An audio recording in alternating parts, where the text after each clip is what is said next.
जादुई सुरंग। कहानी। एक रात जब पूरा गांव सो रहा था, अचानक एक अजीब सी आवाज आई और अजान के सामने जादुई सुरंग का राज खुला। क्या अजान इस सुरंग के जरिए गांव की तकदीर बदल सकेगा? एक छोटे से गांव में एक लड़का रहता था जिसका नाम अजान था। वह बहुत समझदार और दिलेर था। उसके दिल में हमेशा एक सवाल उठता था, क्या जादू सच में होता है? एक दिन जब वह अपने गांव के पास जंगल में खेल रहा था, उसने एक रहस्यमयी सुरंग देखी जो एक पेड़ के नीचे छिपी हुई थी। सुरंग का दरवाजा खुला हुआ था और अंदर से एक हल्की सी रोशनी आ रही थी।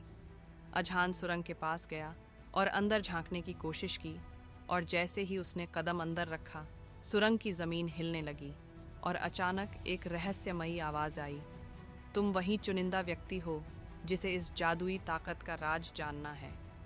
अजान थोड़ा घबराया, लेकिन फिर उसकी जिज्ञासा ने उसे अंदर जाने के लिए मजबूर किया।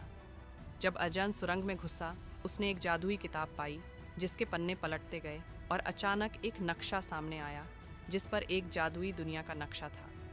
उस नक्शे में एक खजाना छिपा हुआ था जो गांव के पास कहीं था। अजान का लक्ष्य उस खजाने को ढूंढना था। अजान ने तुरंत अपने गांव वापस जाकर अपनी खोज शुरू की।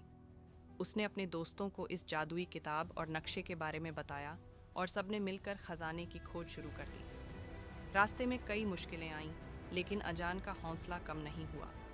आखिरकार अजान और उसके दोस्त एक गुफा तक पहुंच गए जहां एक प्राचीन पत्थर का दरवाज़ा था। अजान ने जादुई किताब को दरवाजे की ओर रखा और दरवाज़ा अपने आप खुल गया।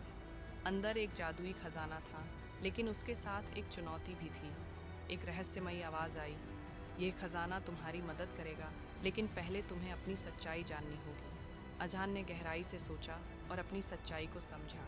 उसने दिल से फैसला किया कि वह इस जादुई ताकत को गांव की भलाई के लिए इस्तेमाल करेगा। जैसे ही उसने सच्चाई को समझा, जादुई खजाना उसके सामने खुल गया और उसकी शक्ति ने पूरे गांव में शांति और खुशी फैला दी। अब अजान एक हीरो बन चुका था और गांव वाले हमेशा उसकी बहादुरी और सच्चे दिल की कद्र करते रहे। अजान ने साबित कर दिया कि सच्चाई और दिल की साफगी से कोई भी मुश्किल हल हो सकती है। जादू वह नहीं है जो हम देखते हैं, बल्कि वह है जो हमारे दिल में होता है। कहानी का संदेश। सच्ची खुशी और शांति तब मिलती है जब हम अपनी नेक नीयत और दिल की साफगी के साथ दूसरों की मदद करते हैं।